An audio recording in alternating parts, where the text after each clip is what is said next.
All right, and welcome to what we're going to call episode 58. Yeah, episode 58. I'm pretty sure. Let me just double check. Gosh, I should probably do a better job of this stuff before I hit record, but then, it just wouldn't be so fun. Yes, we are on episode 58. The last couple of episodes, I've had incredible guests, going back to 55 with Ronald Potts, 56 with my monthly philosophy inquisitor, Mr. Decaf Quest, and then Mike Donatelli talking about the fast marathon training. So here we are on episode 58 of the Athletic Philosopher podcast. I am your humble host, Jordan Goldstein, former university professor in sport history, philosophy, sociology, psychology. Things happened at the university that I'm proud of. The people on the other side, maybe not so proud of. That just meant we had to part ways, and I am free and clear in the world of fitness coaching, endurance training coaching, life coaching, mentoring, fusing them all together in my own, what we are going to be relaunching, the FIA Academy in a few weeks, in a short time period, but also as an assistant coach on, there we go, Team Tribal training with head coach Ryan Dreyer. I am the Tribal Prof, bringing in the philosophy and the meaning and the depth and the richness of these athletic experiences and helping people find a greater value, a greater purpose, a greater meaning in their lives, more connected to that authentic self that lives inside, and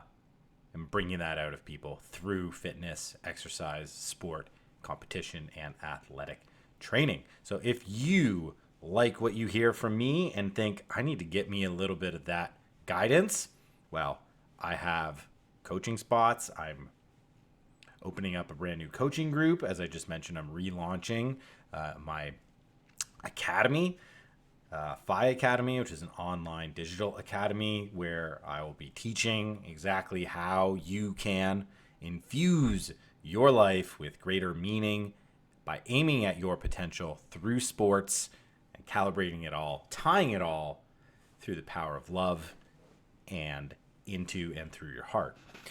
And if you want to get in contact with me, check the show notes. I will provide your information to get in contact with me.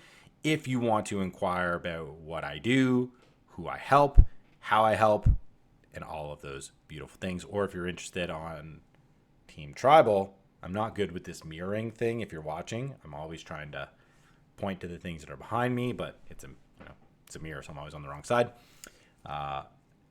If you're interested in Team Tribal, same thing. Get in contact with me, and I'm happy to teach you, tell you, and show you what we are all about on that team and how we take that athletic training to the next step. All being on the same team together, going to competitions, and really utilizing these athletic experiences for the true depth that they bring to our lives. But we have a podcast.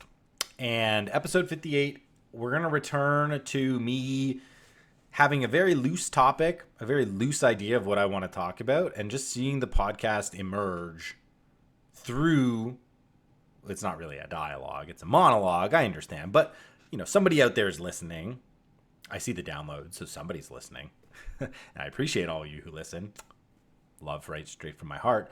So I'm speaking out. So I really enjoy the platform of this podcast to just speak about what's on my heart, what's on my mind, not necessarily forced to come to any conclusion, but more so expose the emergence that happens when we think intently about these athletic experiences that we have, and then trying to figure out what it all means for the value of our lives, and in particular, like the authenticity of my life, the value of my life, the meaning of my life. And I know exactly what I want to talk about today in terms of topic. I have no idea what it's going to look like. So here we go. Adventure time together. I appreciate you all. So, what I want to talk about today is the long run that I went on yesterday morning at sunrise at Gilson Beach in Wilmette, Illinois. And what I'm going to do is provide the event, and then I'm going to spiral out and talk to you about the meaning of the event. And ultimately, I wrote about this morning on my Substack. So you can go and you can read a little bit about this if you'd like. My Substack will be in the show notes as well. But I want to utilize this long run as an example of how you can construct a meaningful fitness practice for yourself that is powered by creativity, ingenuity, curiosity, and love. And these are my secret weapons that I aim my coaching clients with when it comes to establishing their own fitness practices that are not only going to be consistent, because we want a fitness practice that we can stay with, right? We don't want, I go to the gym and, I work out a few times, but after 6 weeks, I stop showing up, right? And we have so much of this, like these failed kickstarts for people when it comes to like their fitness routines. And I was one of these people. That, I wanted to be working out 3-4 times a week, but it took me 6, 7, 8, 9, 10, 11, 12 different times starting up again until I finally figured out a way to make it stick, and eventually I'll get to that part of the story, to the genesis of my current fitness practice, but I want to anchor it in what I just did yesterday. On this Gilson Beach in Wilmette, Illinois. And, we're going to go on a little bit of an adventure that talks about trail running, that talks about falling in love with an activity, that talks about goal setting versus process orientation. We're going to talk about competing in formal competitions, but also creating informal competitions for yourself in terms of keeping yourself accountable, disciplining yourself to the task at hand, progressing, improving, but not mistaking the outcome for the value of the process. And through this swirling around, what I hope to at least inspire you who's listening to consider would be implementing a creative element into your fitness practice, like a really expressive kind of creative element.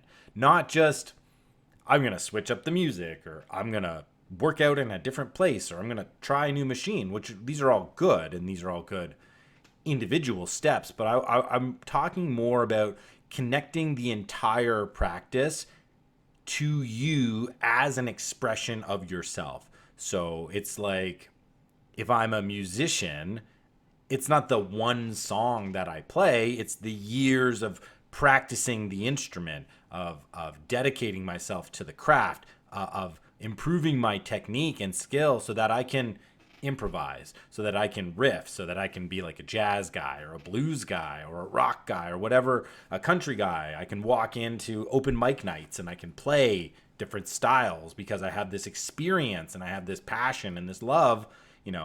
For me, I'm looking at my guitars, so playing guitar, right? Playing guitar.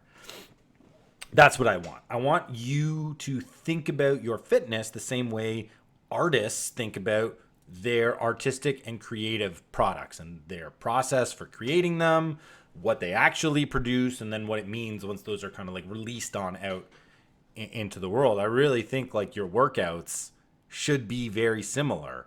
And, I was a musician, so it's kind of like my run yesterday is like a song. It's like a riff.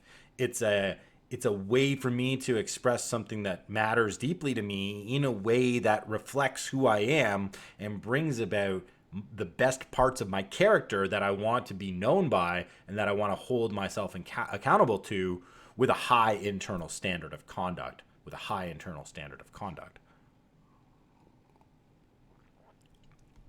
So that's what I hope to inspire by talking to you again about this run that I did yesterday morning. So let's start with the event itself. This is the beauty of using sports as a philosophic category in terms of examination. So many times in philosophy, or just, you know, in the world of thinking, we are starting with abstract concepts. We're starting with abstract ideas, right? Things that are in the ether, things that are not materially knowable. But my run yesterday is materially knowable. Like, I have a start time. I hit it on my watch. I recorded it. It told me exactly how far I went, how fast I did it. It even broke it down into how fast I did certain parts. So I have this honest record of something that I've done. I have this, it's like if I'm a musician and I just noodle around by myself, it's kind of cool, like, to be able to play, but nobody hears it. And it's not exactly real in the sense of me then, recording, playing something, pausing the recording, and then sharing it with people, and then sharing it. That's very different, right? So athletics gives me something real that I've produced, that's tangible, that I can know in the world, and then I can use as a starting point for an examination of self. That's this athletic philosophy here. It's like we have evidence in the form of the things that I do with my body, and then I can mine that evidence for understanding, for truth, and for meaning. So yesterday, I ran my second ever barefoot half marathon on the beach. The first time I did this was in the Dominican Republic earlier when we were on a vacation with my family, and there's just this like endless beach in the Dominican Republic at Punta Cana, and you can run, 6 miles, 7 miles one direction and then turn back. And I was just enjoying getting up and running at the sunrise so much that I was trying to figure out in my mind, how can I do this for a longer time? Like, I don't want to just be running 4 or 5 or 6 miles. Like, I want to be out here for a good amount because it's just so lovely. And I don't really have to think. I just have to run and then turn around and run back. I don't have to shuttle and do laps or any of that stuff, which you tend to have to do when you're staying at a resort. So I just wanted to be able to take down this goal while on vacation. I did. I put together a pretty solid run. I should probably pull up that run. Bear with me as I get to the results. Go to the Strava, right?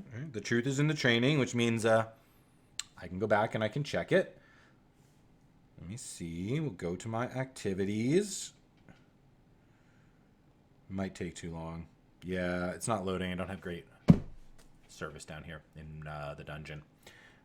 I think the time was something like an hour and 46 minutes. An hour and 46, an hour and 47 minutes. Like, that's a solid half marathon. Like, you're targeting towards 3:30 marathon pace. That's a great effort. But I was really proud because this is all barefoot. Like, I don't have the benefit of springy shoes. I don't have the benefit of a forgiving terrain. I'm running in the sand. My feet are sinking. Every single step requires like all of your foot muscles. So it's not so much like a cardio burn for me, but it's more like your legs and your feet. And being able to have the strength to be able to do that, I was pretty impressed by myself. And I've been searching for the best kind of natural running experience here in the North Shore of Chicago. So we moved from a rural place in Ontario where I had access to world-class trails on the Niagara Escarpment, like incredible running trails, like A-plus running trails. I put them up against any running trails in the world. Better than mountain running trails. They're just like incredible. So incredible, these running trails. And here in Illinois, they just don't have the forests. They don't have the big forest. They don't have the steep escarpment. They don't have the dramatic cliffs. They don't have the winding path. Like, I lived right by the Bruce Trail in Ontario, and the Bruce Trail it's a trail that goes from Niagara Falls all the way up north into up to the tip of the Bruce Peninsula, basically right into Georgian Bay and Lake Huron. So it's hundreds of kilometers of trail, and then all these side trails. So like the trail system, it's endless. You can just go forever if you want. Not necessarily forever. Side note, I'm actually training one of my clients right now to take on the entire Bruce Trail. We're going to be taking this thing together. He's going to be doing a winter hike to raise awareness and money for homelessness in our old rural community back in Ontario. And he's going to be taking down this whole trail. And I'm coaching him up both in terms of body, but mostly like in mind and spirit to be able to take down this challenge. This is a gentleman who's done charity rides across Canada. He's done endurance bike rides across Canada to raise money for, I believe it was childhood cancer victims. So Bruce Trail is pretty cool. It's pretty cool, and it holds a special place in my heart. But in Illinois, like, I'm driving 30 minutes, 40 minutes on these Sunday and Saturday mornings to get my sunrise long run in, and these forests, they're not worth it. They're not worth the drive. They're not dynamic. They're nice because you're kind of away, but the juice not really worth the squeeze, especially because 3 miles and change from my house is the beach, is Lake Michigan, is the Great Lakes. These are natural wonders of the world. Like, you can be awe-inspired just by catching a glimpse of this water from up on a bluff. And certainly when you're down at the shoreline and you see the clarity and you see like the beautiful turquoise and the shades of blue, and it's incredible. It doesn't matter if you're on a public beach or you're on a private beach or you're kind of away in a forest. Like, it doesn't matter. It's like the lakes are resplendent. They are just naturally awe-inspiring. And that's what I kind of want out of this long run. So let's back up here. This sunrise trail run, this long run that I have to go on like every week, this is my sacred effort. This is like the one exercise session that shall not be disturbed every single week. I am willing to hack up, to adapt and modify my exercise routine 6 out of 7 days to make it fit with what other people need, my coaching clients, my family. Like, there's lots of times where I'm hitting 25-minute workouts in a 30-minute window between my last coaching call and when I got to go pick my kids up, right? Or I'm engineering my fitness around availability or around like weather. But the Sunday or the Saturday long run at sunrise, this is like etched in stone. This is the foundation. This is the cornerstone of the entire fitness structure. That is my routine. That is my ritual. That is my consistency. It's that I know one of the 2 days on the weekend, I get to rise early before anybody else is awake, and I get to drive out wherever the heck I want to in nature, and I get to run with the sun. And I don't have to be back until we need the rest of the day to get going. In this season of life right now, that means getting back before 8:30, because on both of the days, Saturday and Sunday, my kids have something to do. My little guy's got hockey 9 o'clock on Saturday morning. My girl's got Hebrew school 9 o'clock on Sunday morning. So when I'm looking at all of these elements of where I am and what I'm doing, I kind of made this decision after I got back from the last A race. Like, I kind of just want to run on the beach. I don't want to drive out to these forest trails anymore. I don't necessarily have the time to make the long drives anymore. The beach is 15 minutes away. I can drive to the beach in 15 minutes. I can sit there in silence and sort of like the darkness and get into the zone.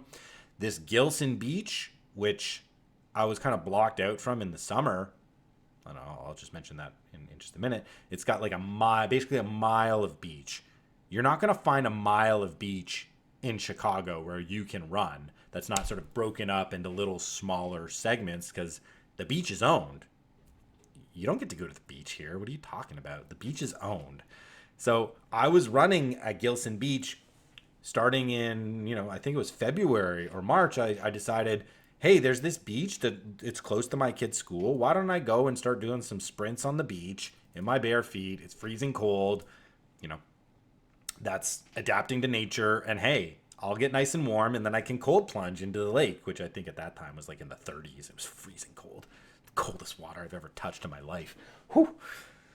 So I had started this routine of doing sprints on the beach and fitting it in with picking my kids up, and it was great. But the moment like May turns around, all these lifeguard stands go up and you've got to pay to get access to the beach. And not just like the beaches in one community, but like that one beach.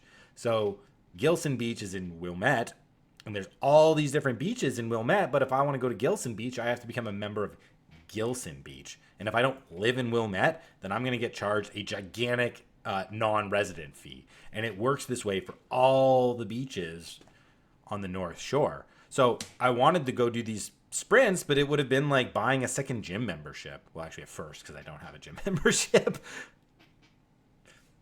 But it'd be, I'd have to pay basically like $300 just to be able to go to the beach and run. And I come from Canada and we've got a different culture on public land use. It comes from like the Scots. And this idea that like you're going to block me out from nature doesn't fit. It doesn't fly. It doesn't work.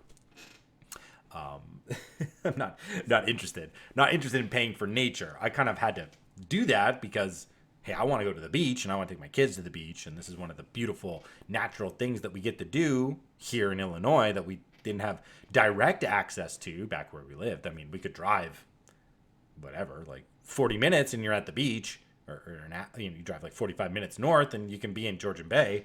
But it's not like I can run from my front door here and be at the beach in 20 minutes. It's like 3 miles and change, guys. So I was kind of blocked out from running on the beach in the summer. And now that it's past Labor Day, like you don't got to pay to go to the beach anymore. So I started to just get this gravity that's pulling me towards the water. It's pulling me towards the water. And, I just finished this backyard ultra at the beginning of the month. So I had run, it was like 68 miles. So you're not about to go out the next weekend and start taking down the same long run numbers that you were doing. So it's like, okay, I'm not going to drive 40 minutes out to these trails that I'm not really enjoying right now when I have such a little time window on, these weekend mornings. I'm going to drive to the beach. And if I just run 6 or 7 miles barefoot on the beach, run about an hour and 10 minutes, I'm going to feel like that's my long run. I'm going to get the sunrise. I'm going to get nature. And then I'm going to be back home to take on dad duties. So it all fit perfectly, right? So yesterday was the culmination of, we'll call it like a 4-week mini build towards a mini goal that I had set for myself. Hey, I want to go back and run that half marathon like I did in February, barefoot on the beach, and I'm going to attach a time goal to it. I want to see if I can run that half marathon on the beach in bare feet at sunrise with a less than 8-minute mile pace, which I think gets you sub 1 hour and 45 minutes. So I was not that far off the first time I did it, but that was more of a, let's just complete it. Let's see if we can make the distance happen. Let's not really worry about the time. After you've gotten that sort of like complete goal out of the way, well, then you can get to a compete goal, which is let's burn performance. I've been running on the beach now for a couple weeks and I'm looking at my pacing and I'm feeling out my efforts.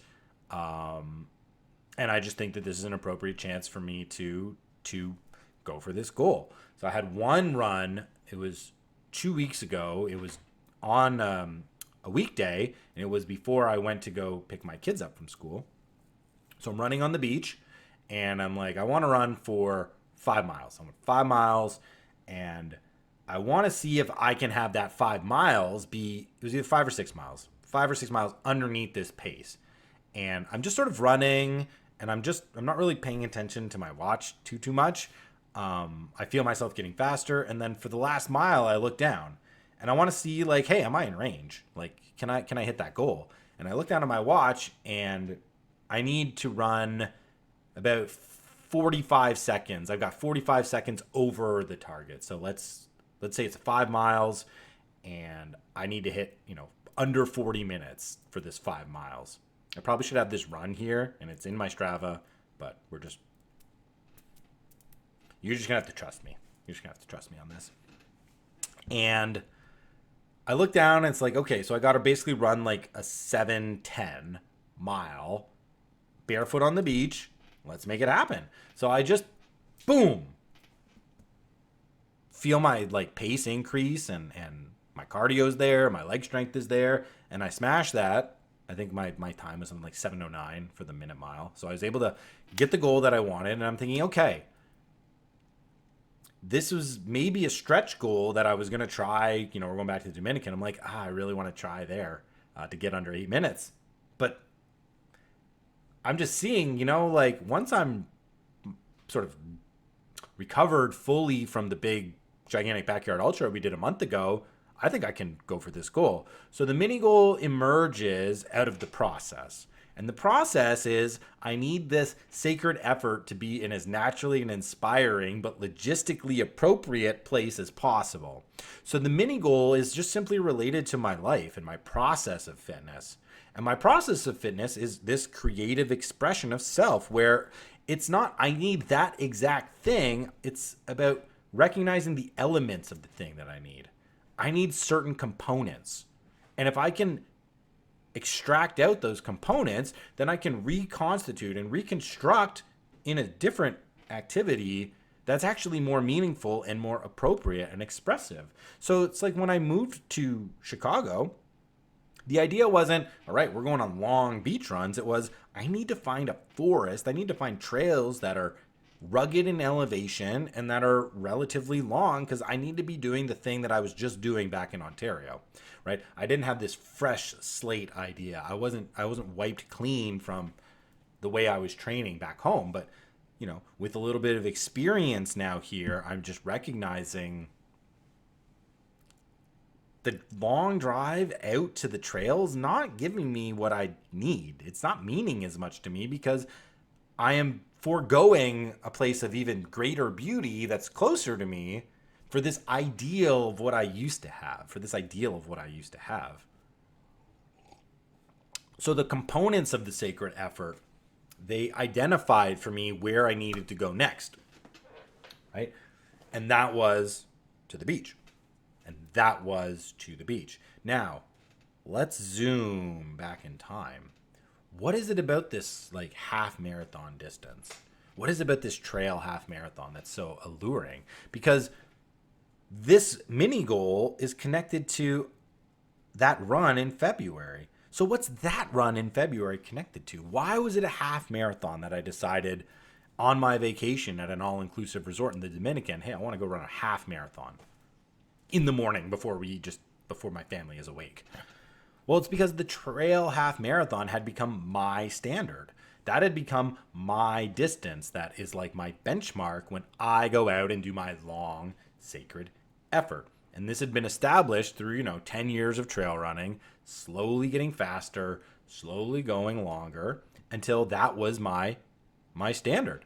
And so in February, I want to run this half marathon because I'm running a half marathon on these trails like every weekend back in Ontario. That's up at Monocliffs Provincial Park. It's taking me about like 2 hours. It's about 1,500 feet of elevation for the 13 miles.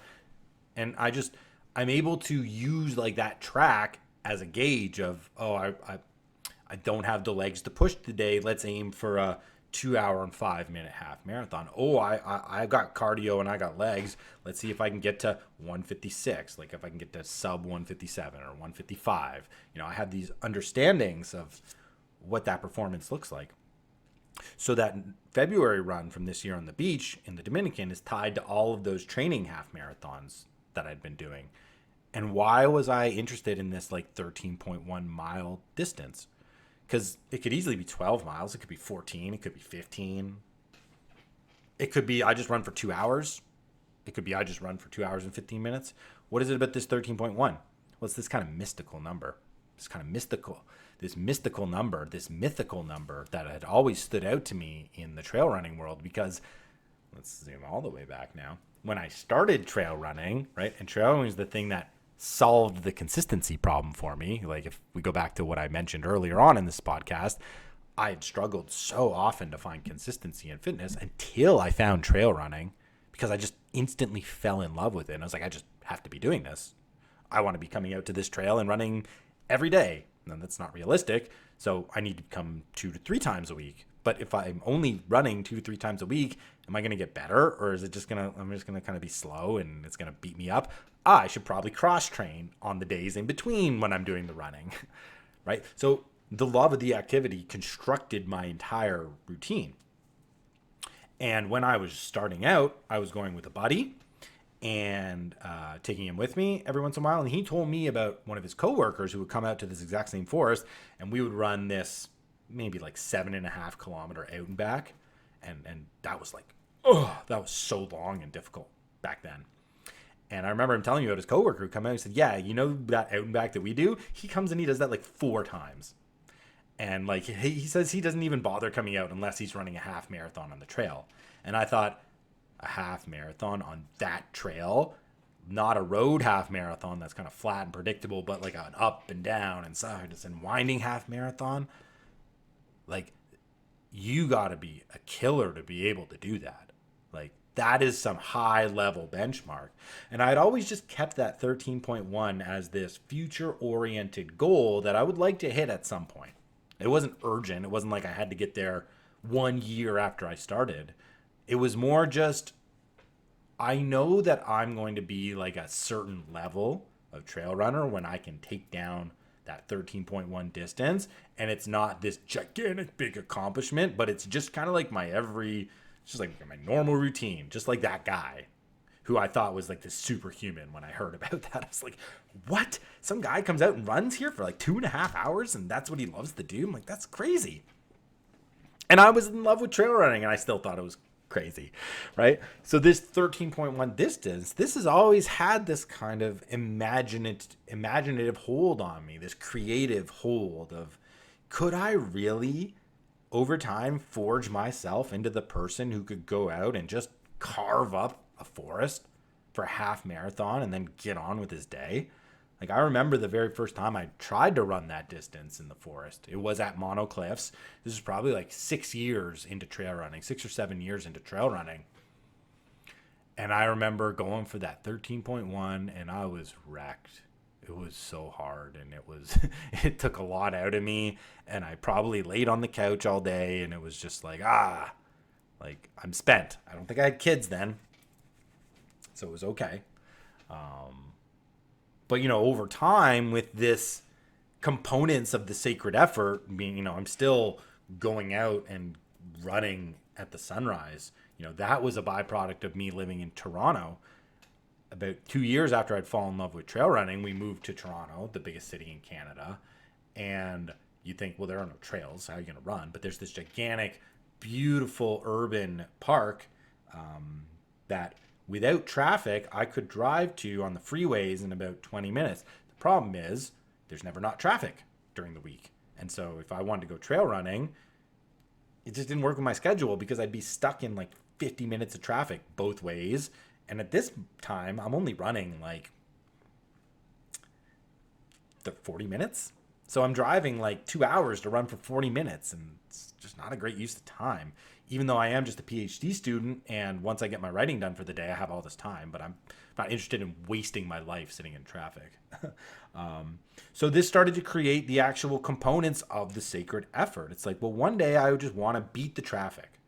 I want to get out as early as possible. And I was now waking up early because I was commuting an hour to go teach 8 a.m. Classes at university back when I was a professor. So I'm already getting up early. So I've got this opportunity on the weekend to get up, beat the traffic, coming back. That's the important thing. It's not the traffic going out. Yeah, there's no traffic at like 6 a.m. But if I start to come back, or 7 a.m, but if I start to come back at 9, 10, 11, then I get sucked up into that traffic. And the last thing you want to do after finishing up a nice trail run is sit in an hour of traffic just so you can get home. It's not what you want to do.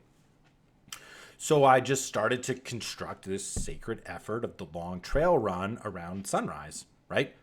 Based on, again, some of the just logistical issues that were facing my life. Like, I can't go trail run during the week, but I need to be trail running at least once a week, and that's got to be worth it. And I just came up with this rule. Like, you're not allowed to run for any less time than it takes you to drive to and from the trail. So this rule, this is a sacred rule of the sacred effort. Like, if I have to drive an hour combined to get to the trail, then I cannot run for less than an hour. I cannot run for less than an hour. And this is where like I started to push into bigger and bigger distances, breaking away from, like 7 kilometers, 8 kilometers, like 5-mile runs into 8-mile runs and 9-mile runs, like getting up into 15, 16, 17 kilometer efforts. Right? So even this component of get up early, get after it with the sunrise, that was built out of just these components of creativity, but also responsibility. Like, I can create something for myself, but it's got to be responsible to my obligations and to the duties that I hold, because I don't want my fitness to take away from other people in my life. I actually want the fitness to aid me in being better, being able to better serve those people in my life who depend on me, who need me. So all of this to say, this half marathon that I run on the beach yesterday, it's far more than just like this isolated training session. It's connected in multiple ways to my overall process of becoming more authentic to myself through the trail running, through the training, through the discipline that it takes, pardon me, to get up every weekend for 10 years in a row when you would likely rather be sleeping, right? Staying in that nice warm bed with that nice cozy person next to you. But you get up and you look at the darkness and you get out there.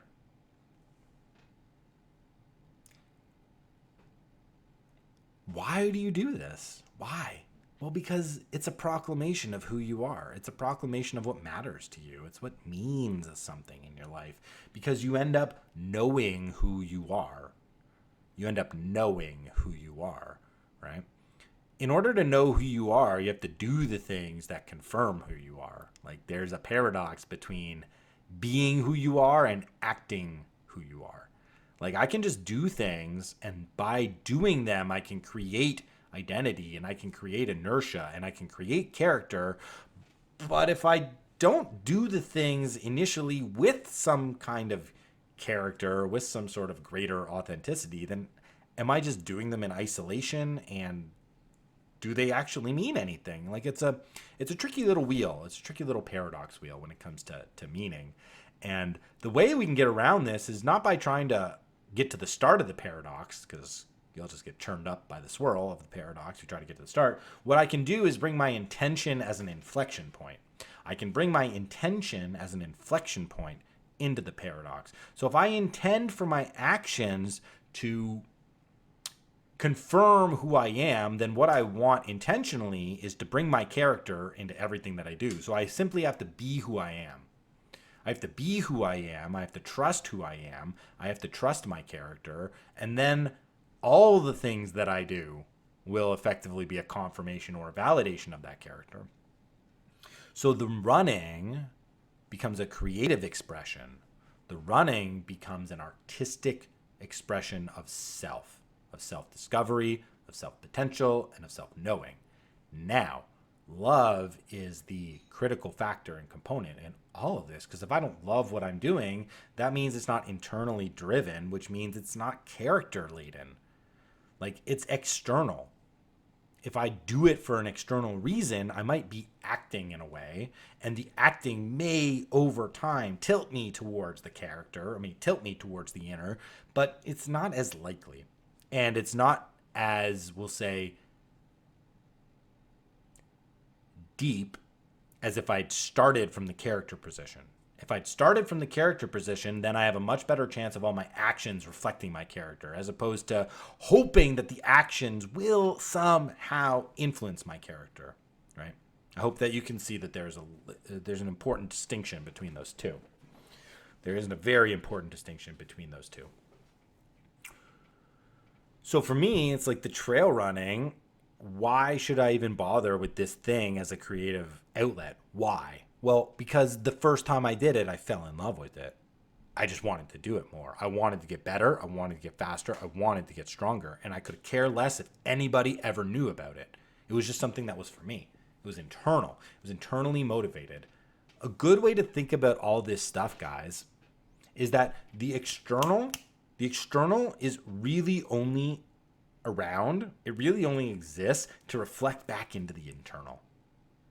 right? So the external world should be a reflecting mirror that points us back into the internal, to the inner world where the real things are happening, where the real thing, there's a lot of stuff that happens out there, but the real stuff happens inside, at least when it comes to like what matters for my life, what means something to me.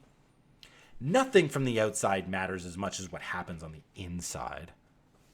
When it comes to a valuable and meaningful life, you can get all the riches, you can get all the materials in the world, but if you're lonely,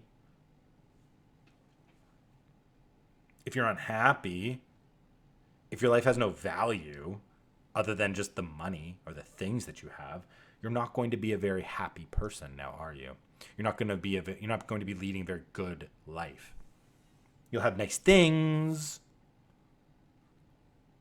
but is that what life's all about? Having nice things? I think not. In fact, I know it's not. So being able to express who you are and have it be authentic and real and meaningful to you, that's going to give me confidence and assuredness in myself to then go on to the long journey of self-improvement, to better myself, to realize more of my potential. It's not a coincidence that, a couple years after I had been trail running, I was faced with a gigantic moral question. I had a choice. You stay silent. You can keep your career trajectory as a professor. You get that tenure position, then you can never be fired, and you can be making six figures without even thinking or doing anything for the rest of your life. Easy. But in order to do that, you have to swallow your principles. I have to not stand up for this student who's embroiled in this free speech controversy. And I've been following the free speech controversies in the campus, just in like North American and British campuses, for 3 years. And now all of a sudden it's my university and I've got a decision to make. Do I act on it? Do I bring my character into all of my decisions, or do I just stay silent because it's easier and expedient and it's comfortable?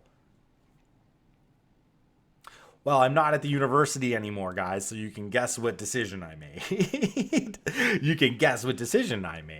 Right? And it's not a coincidence that trail running led me to this, because trail running helped me know who I was by doubling down on that inner signal. Like when I'm out on the trails, I'm not listening to music. I don't have headphones. All I'm doing is listening to the rustling of the trees and my own feet, and allowing myself to have thoughts and allowing myself to think and to be inside of the inner world while I'm just sort of like transporting myself through the outer world on these trails.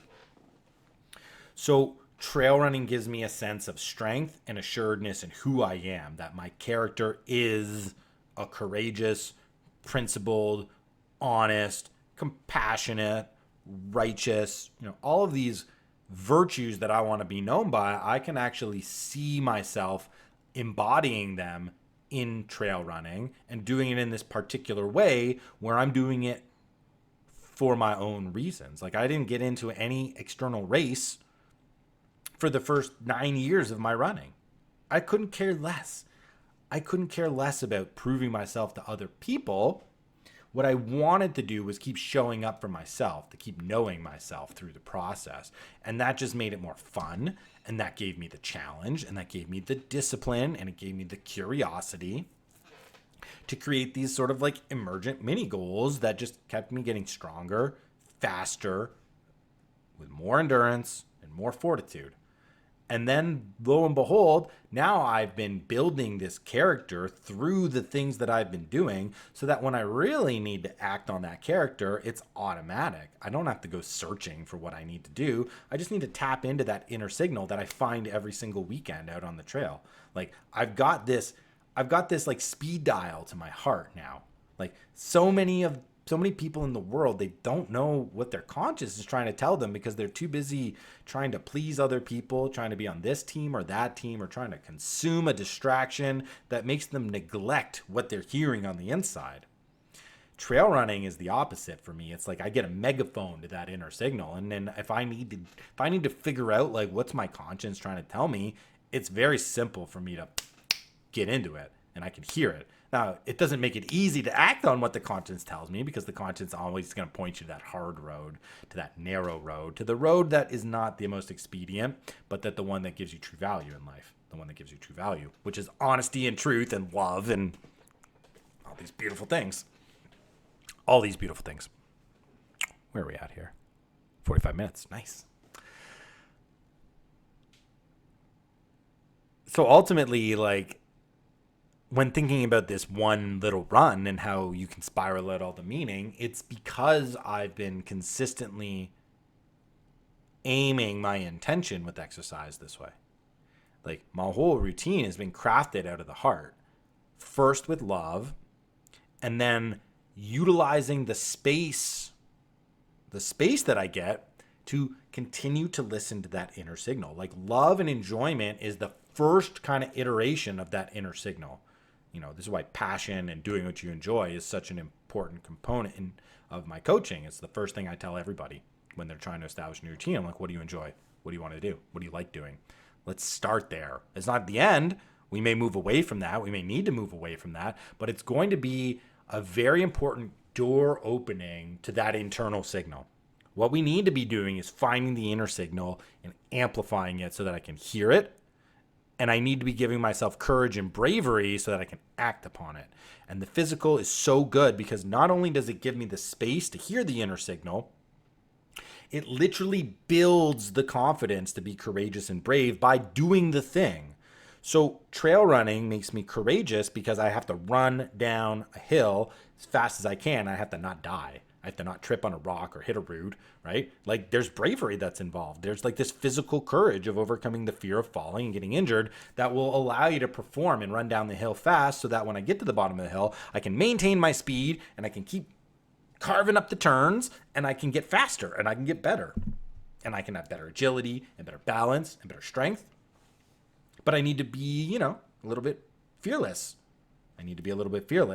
And I can only become fearless if I practice moving through fear and if I gain courage.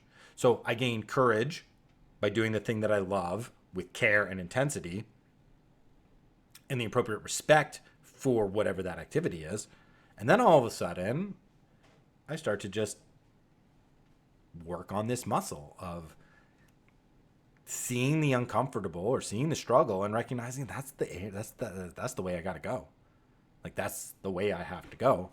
And lo and behold, whenever these decisions present themselves in terms of your life, like outside of the arena, I don't got to go searching. I don't got to go searching for who I am. I don't got to go searching for what my values are or what my principles are. They're not distorted preferences. They're like really deeply ingrained beliefs inside of me. And it becomes easy for me to make the necessary sacrifices to be able to uphold and live by principle. So this authenticity of self, which I think is one of the most important components to living a meaningful life. Like, if you're not living as your authentic self, it's very difficult that your life is going to mean anything to you, because you're going to be effectively like hollow, or worse, you're going to be a fabrication. You're going to be a lie. You're going to be a falsity. So you're either going to be empty or you're going to be a lie if you're not living life as you should be, your own individual, unique person. Nobody has your DNA. Nobody was born in your context. You're the only person who's capable of doing things that you know inside what you should be doing. That's for you. Nobody else can do it. So anytime you betray that, you end up living a life of less value. And then you feel that with remorse, regret, despondency, despair. You lash out at the world. Everything is somebody else's fault, or the world's out to get you. You're a victim. And then you just get sucked down in this negative feedback loop, this vortex of despair. And how many people live there in the modern world? Way too many people. They won't admit it, but you can see it in their actions because they don't act with character. They act on expediency. They're just following along. They're people pleasing. They're doing things so that others don't recognize something might be a little bit wrong inside, because I'm just doing things on the outside that look as if I'm okay. And I have all the things that other people say I should have in order for me to feel good and know that I'm a success or whatever bunk you need to tell yourself when when you look in the mirror and you say, "Shh, that's not the guy. That's not the guy. It's not the guy supposed to be looking back at me here." No, so to bring this full circle, how important is it that you're able to sort of flow creatively with a fitness routine? I think it's very important. I don't necessarily think it's got to be fitness, but there has to be some sort of creative element in your life, and there has to be some kind of a physical element in your life. And I believe if you can fuse the two together, you're going to effectively you're gonna jump levels. Like you're gonna go quicker in terms of self-improvement and in terms of authentic living. It's not the only way, but it may be the best way, if that makes sense. It's not the only way, but it may be the best way because I'm bringing my heart into it with the creativity, with the expression. I am bringing in the honesty with my physical effort and just the physical result. And when those are fused together, like this powerful self-knowing and this self-appraising and this strength of being self-honest, of being honest with yourself, and then incorporating that feedback. I mean, if you ask me why athletics exist, I think that's the reason. I mean, that's what the ancient Greeks who created athletics thought that they were for, and that's what they aimed them towards. And it's difficult to realize that. Certainly society-wide, it's very difficult to have an athletic culture where everybody agrees that that's the thing that they should be doing because the external allure is so great. You know, the external, again, it's a distraction or it's an illusion from the important internal work or internal reality that the external should reflect. So like when I'm training and I don't get the number that I want, let's say I had done this half marathon, right? And instead of it coming in an hour and 42 minutes, which it did, woohoo, 7:50 pace. Let's say it comes in at 1:48 and it's like, oh, I totally missed the target. Okay. So what is that telling me? Should I then blame the external world? Should I say, oh, the sand wasn't compact enough? Oh, there were too many people enjoying the sunrise, so I had to move my pace around too much, right? Like, am I going to blame? It's very easy for me to do that and say, oh, I'll just show up. Oh, maybe it was because I spent the day cleaning because we have guests coming this week. So my legs were a little bit too tired, so I didn't properly rest. Like, I can just create a million external reasons as to why I didn't hit that target. And they may be true or they may not be true, but ultimately it doesn't matter. What matters is what that failure to hit the target reveals about myself. It reveals my priorities or my lack of priorities. It reveals my preparation or lack of preparation. It reveals my care or lack of care. It reveals my smarts or my lack of smarts. It maybe even just reveals my physical competency or my physical incompetency. And then I've got to figure out, where am I responsible for this? What could I have done better? Where did I drop the ball? What do I need to improve in my process so that next time when I show up and try to hit the target, I can hit the target? What's the inner world telling me? What's the inner work that I have to do? So the external's there, and I'm not saying it's not impactful, but it's kind of illusory if I want to use anything that I do in the world to improve myself. Because the external is the illusion. The inner world is where it all matters, where it all means something. It's where my value is going to come from. It's where my heart is on the inside, not on the outside. So we use these creative physical practices as a way to hear the internal signal and to strengthen our resolve to live by the internal signal. And once we do that, we start to get this incredible tapestry. We start to get this incredible tapestry where now I can start to create. Now it's this canvas. I can create a masterpiece when it comes to my fitness. And I can determine what the masterpiece is, and I can determine the goals, and I can determine the metrics, and I can determine the why, and I can decide to enter into the external world. Like, I can choose to sign up for a race, which is great, but I don't have to. An external half marathon may be validating, but will it be as meaningful? For me, at least, no. Because it's not connected necessarily to this lineage, to this history of creative expression and of self-knowing. Maybe in the future, I do need an external race to bring that about. But as of where I am right now, I don't. And I don't desire one. I desire the freedom to create. I desire the freedom to make meaning for myself. And I desire to use my body as that creative outlet to know everything about that process. So this mini goal of running 7 whatever minute miles for 13.1 miles on the beach without any shoes, it's cool to be able to do that physically. But what's even more meaningful is being able to connect that in this gigantic story that I've told to my 12 years of fitness, right? And that the thing that ties all of it together is love and the heart and the search for truth and the willingness to bear whatever that truth is and incorporate it into my character moving forward. This is legitimately how we win, team. That's how we win in sports. That's why when you play with your heart, it's impossible to lose. It's impossible to lose. So this turned out pretty much exactly as I thought it might, in terms of here's the time, here's the day, here's the distance, here's what happened. Now let's swirl out the meaning. So you can see why I'm so excited about this run that I did yesterday, because it's not just an hour and 42 minutes for a half marathon on the beach. It's so much more. It's this next guide. It's this next signpost on my journey. You know, it's not the goal. It never was the goal. It was a goal that emerged at the right time to keep me on track. And now another goal will emerge. Maybe it's related to the first solo race that I've ever signed up for, which is a winter 50K at the very beginning of January. Maybe that's what I'll talk about next time. Why I think it's time for a formal competition to bring out that inner world, or to bring about the conversation that needs to happen in the inner world. It's the right external stimulus that will reflect backwards on the reflect back into the inner world and the inner work that's got to come in order for me to get to the next level of my development journey. And it's always individualized. It's always personal, based on your context, what you enjoy, where you want to go, how you want to design, how you want to live.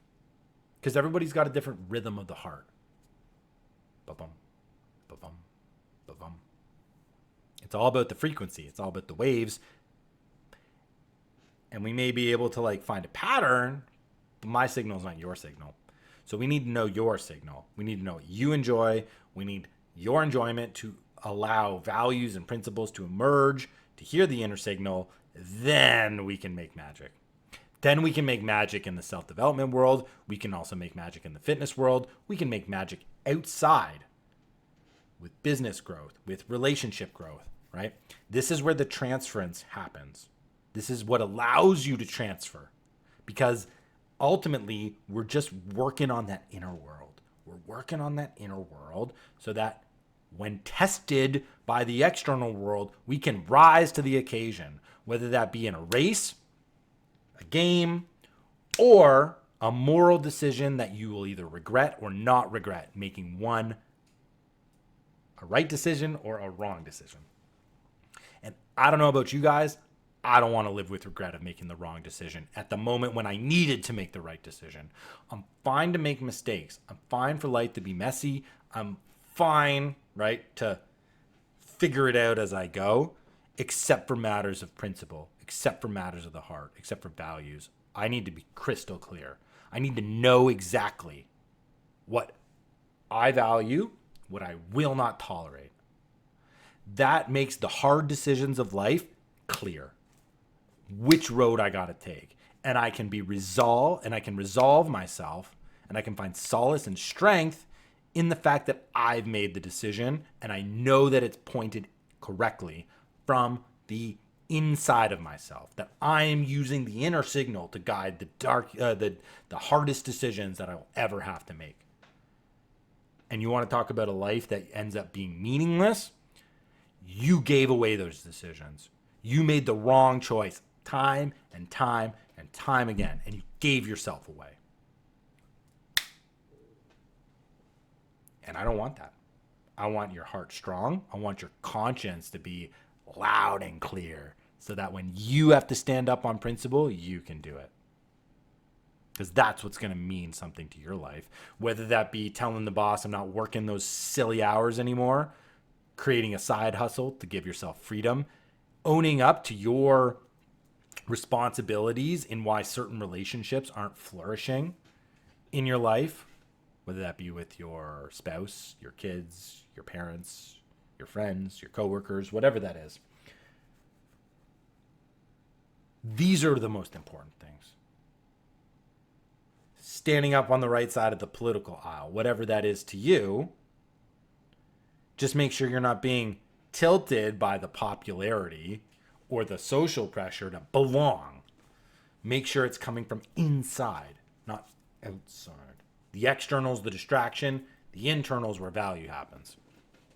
So, I hope that I've inspired you today to really consider how important a creative physical practice can be to you as a self-knowing tool that is going to alert you to the values that are inside of yourself. And then through the way you play this creative fitness game, you end up just learning more about yourself, knowing more about yourself, that real, authentic part of you. And then you get the courage to be you and to live as you. Because that's what the world needs. We just need you. We need your beautiful heart, and we need you to live by it. I think next time we will definitely talk about that solo race. I might have another interview squeezed in between then, because I really do enjoy conversations. But I think that will be the topic for the next time. Why I decided to finally sign up for a solo race. And we'll just continue this discussion about the creative use of athletics, fitness, and sports as a self-knowing tool to make life beautiful, meaningful, and valuable. Let's play the game together, guys. Let's keep winning. Thanks for listening. See you in the next one.